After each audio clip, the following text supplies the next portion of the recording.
Hello viewers, I am Ghulam Nabi with Ayesha Siddiqui. आज हम practice करने जा रहे हैं प्रेजेंट इंडेफिनिट टेंस ग्रामर में। पिछले ग्रामर में मैंने आप लोगों को सिखाया था प्रेजेंट इंडेफिनिट टेंस को बेसिक से लेकर के। इस ग्रामर में मैं आपको प्रेजेंट इंडेफिनिट टेंस का प्रैक्टिस सिखाऊंगा, जो कि आप ताकि अच्छे से आपके प्रेजेंट इंडेफिनिट टेंस हो सके। तो चलिए बगैर समय लिए हुए हम स्टार्ट करते हैं। मैम ये बताइएगा कैसे कहेंगे कि वो बाजार जाता है। He goes to market. वो दौड़ता है। He runs. राजू इंग्लिश बोलता है। Raju speaks English. राधा खाना पकाती है। Radha cooks the food. Gabbar यहाँ आता है। Gabbar comes here. Sachin cricket खेलता है। Sachin plays cricket. क्या मैम आप ये बताएंगे हमारे ऑडियंस को कि प्रेजेंट इंडेफिनिट टेंस का अगर अफर्मेटिव सेंटेंस हो यानी सकारात्मक में अगर है और सब्जेक्ट सिंगुलर है तो क्या उसका रोल होगा? Okay sir. So अगर जो हम लोग present indefinite tense में रूल समझना है, सबसे पहले हम लोग लेकर आएंगे सब्जेक्ट। हम लोग कभी भी कोई भी ग्रामर सीखेंगे तो सबसे पहले हम लोग सब्जेक्ट लाएंगे, उसके बाद में हम लोग अपना लेकर के आएंगे वर्ब की फर्स्ट फॉर्म। और वर्ब की फर्स्ट फॉर्म के अंत में हम लोग एस या ईएस मिला देंगे। लेकिन अगर जो हम लोग की सब्जेक्ट सिंगुलर है तो हम लोग एस या ईएस मिलाएंगे, लेकिन अगर जो प्लूरल है तो हम लोग कुछ भी नहीं मिलाएंगे। बिल्कुल सही मैम।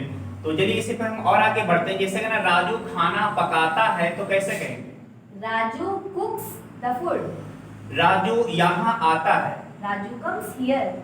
मेरे पापा इंग्लिश न्यूज़पेपर पढ़ते हैं। My father reads English newspaper. मेरी मम्मी खाना पकाती हैं। My mother cooks the food.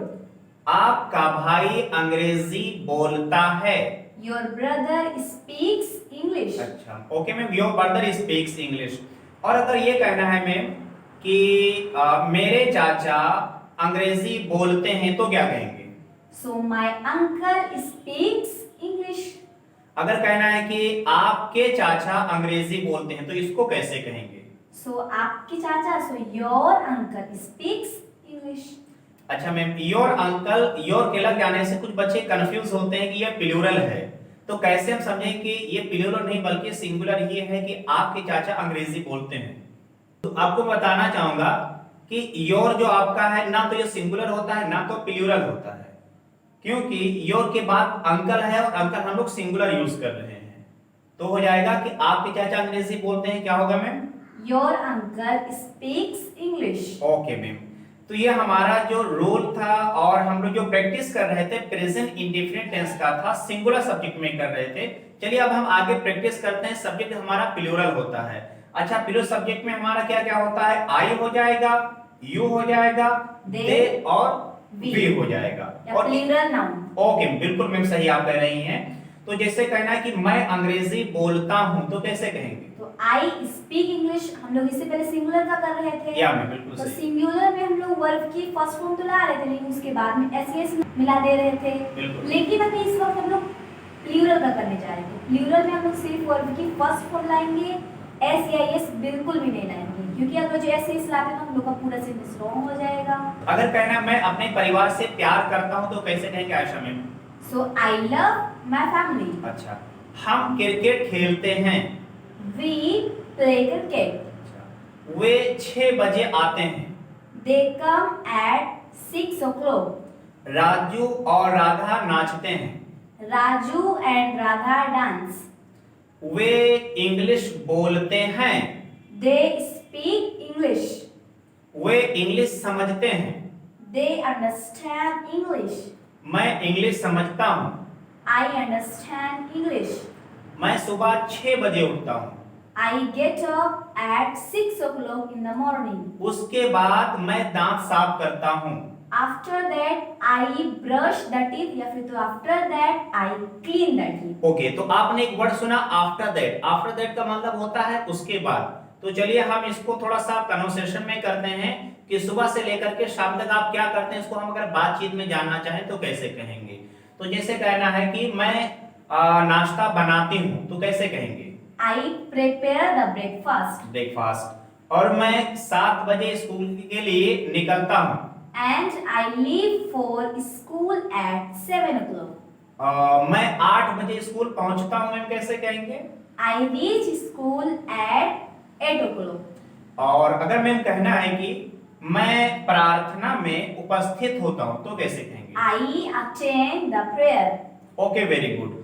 तो ये हमारा जो प्रैक्टिस हो रहा था प्रेजेंट इंडेफिनिट टेंस का, जो अफर्मेटिव में हम कर रहे थे। अब हम अगला करना चाहते हैं कि प्रेजेंट इंडेफिनिट टेंस का ही ग्रामर हो, लेकिन वो हमारा नेगेटिव में हो। तो जो प्रेजेंट इंडेफिनिट का नेगेटिव का रोल है, जैसे कि हम जानते हैं कि सबसे पहले हमारा सब्जेक्ट हो जाएगा, उसके बाद में डू या डस लगाने के बाद में नॉट लगा देंगे। तो मैम आप ये बताएंगे कि डस नॉट किस में लगता है, डू नॉट किस में लगता है? सो हम लोग डज नॉट जो है हमारा ये सिंगुलर सब्जेक्ट। अच्छा, डस नॉट जो हमारा रहेगा वो सिंगुलर सब्जेक्ट में रहेगा, और सिंगुलर जो सब्जेक्ट है मैम हमारा ही, शी, इट या कोई सिंगल नाम होता है। अच्छा मैम, तो हमारा सब्जेक्ट के बाद में अगर सब्जेक्ट सिंगुलर तो हमारा डज नॉट हो जाएगा। अगर प्लूरल सब्जेक्ट है मैम तो क्या करेंगे हम लोग? तो उसके लिए हम लोग डू नॉट। अच्छा दोस्तों, आपको याद रखना है कि अगर प्लूरल सब्जेक्ट होगा तो हम लोग डू नॉट लगाएंगे, क्योंकि और डू नॉट में हमारा कौन कौन आता है ma'am? I, you, they, we या कोई प्लूरल नाम। ओके, तो जैसा हमने समझा कि प्लूरल जो सब्जेक्ट होगा या तो आई हो जाएगा, यू और दे, वी हमारे हो जाएंगे, प्लूरल हो जाएगा। अच्छा चलिए मैम इसको हम लोग एग्जांपल से समझते हैं। जैसे मैंने कहा कि मैं इंग्लिश नहीं समझता हूं तो कैसे कहेंगे?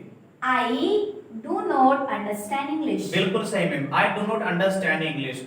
अगर हमें कहना है कि वे या वे सब या वे लोग क्रिकेट नहीं खेलते हैं तो इसको हम कैसे कहेंगे? They do not play cricket. Okay, तो आपने कहा कि they do not play cricket मतलब वो क्रिकेट नहीं खेलते हैं। अब जैसे हम लोग हैं तो जैसे कहा कि हम सुबह में नहीं दौड़ते हैं तो कैसे कहेंगे?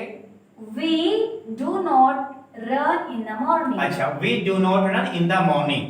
अच्छा कहना है कि राजू और राधा अंग्रेजी नहीं बोलते हैं तो कैसे कहा जाएगा? Raju and Radha do not speak English. अच्छा, अगर कहना है कि मेरे दोस्त यानी एक से अधिक दोस्त हैं, कई सारे मेरे दोस्त हैं, तो हमने कहा कि मेरे दोस्त अंग्रेजी नहीं समझते हैं तो कैसे कहा जाएगा? So my friends do not understand English. अच्छा, my friends do not understand English हो जाएगा। ओके मैम, बिल्कुल सही आप फरमा रही हैं, बिल्कुल सही आप आंसर दे पा रही हैं। और अगर हमें कहना है कि आपके दोस्त अंग्रेजी नहीं बोलते हैं तो क्या हो जाएगा? So your friends do not speak English. अच्छा, your friends do not speak English.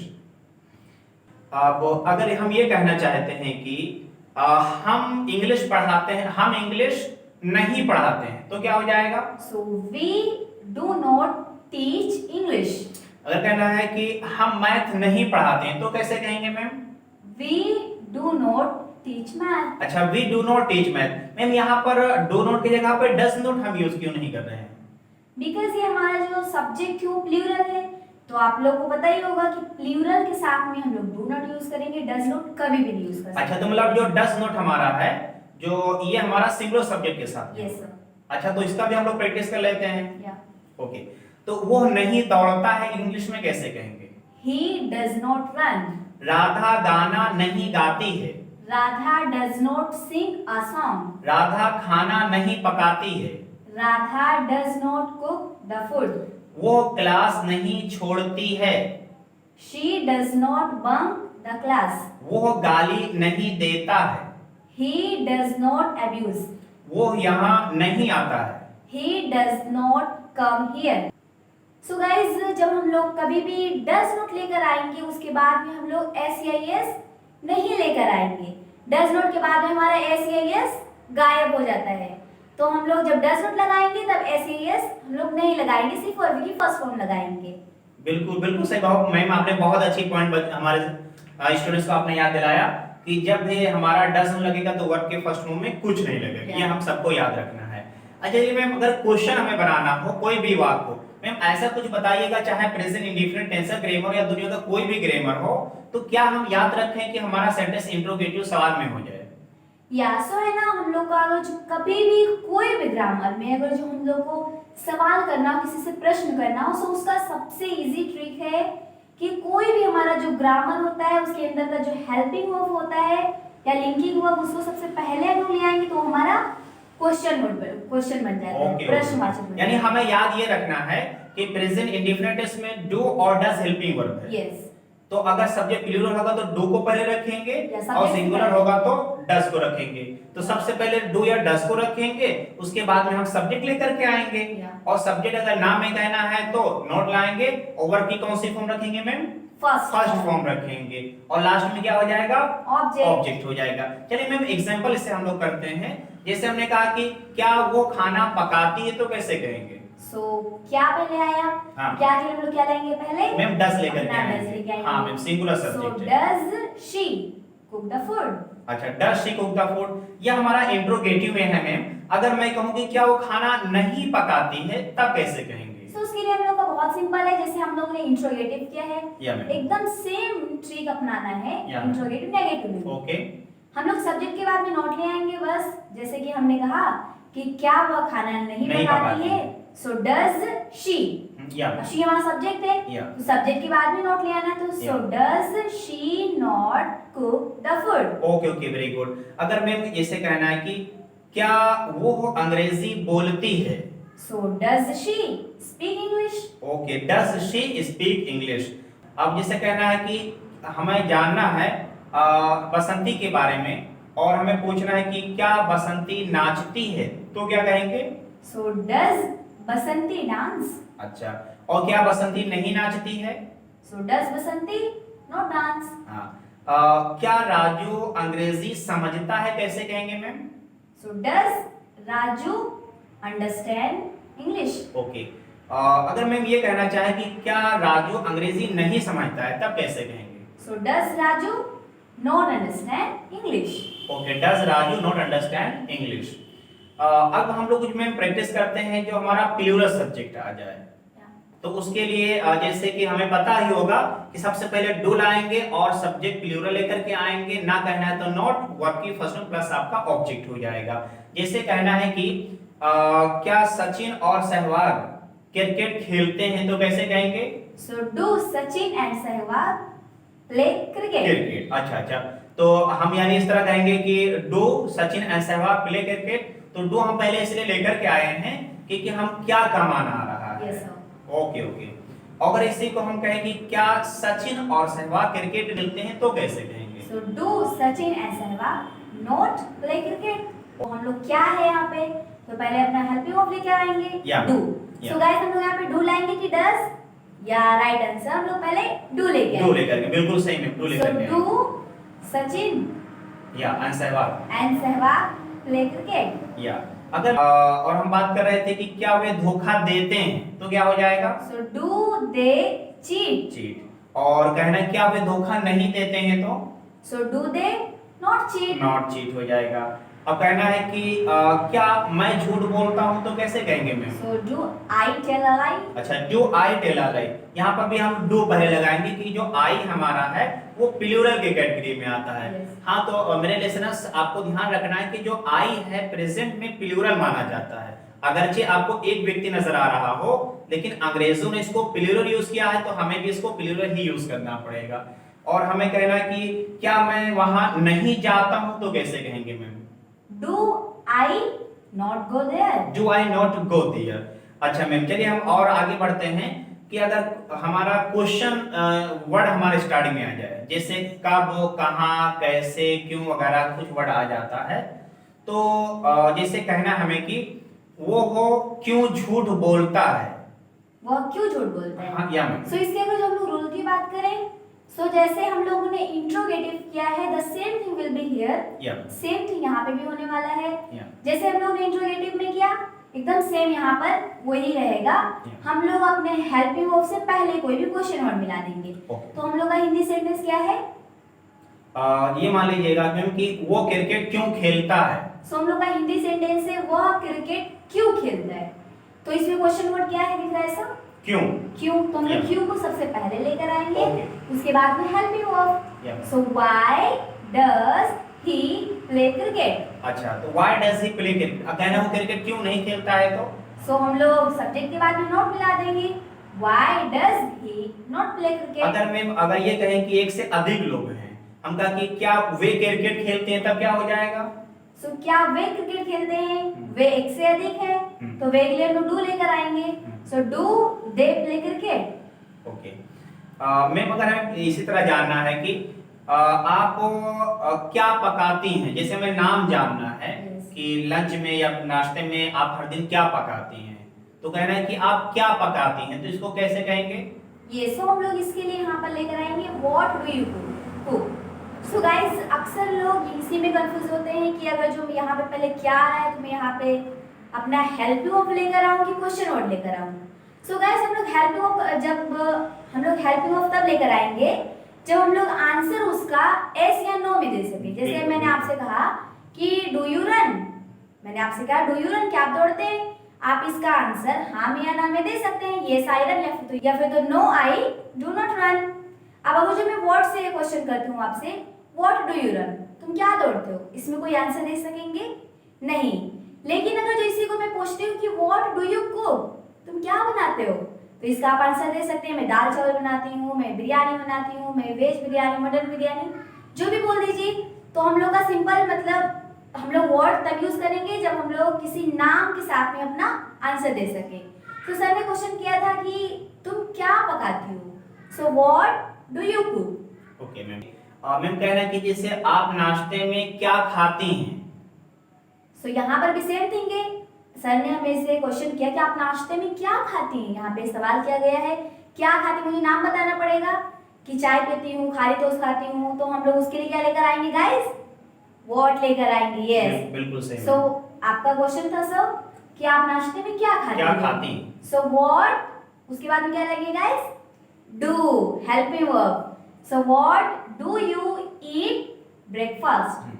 कहना है कि मैम वे कॉलेज के बाद कहाँ जाते हैं?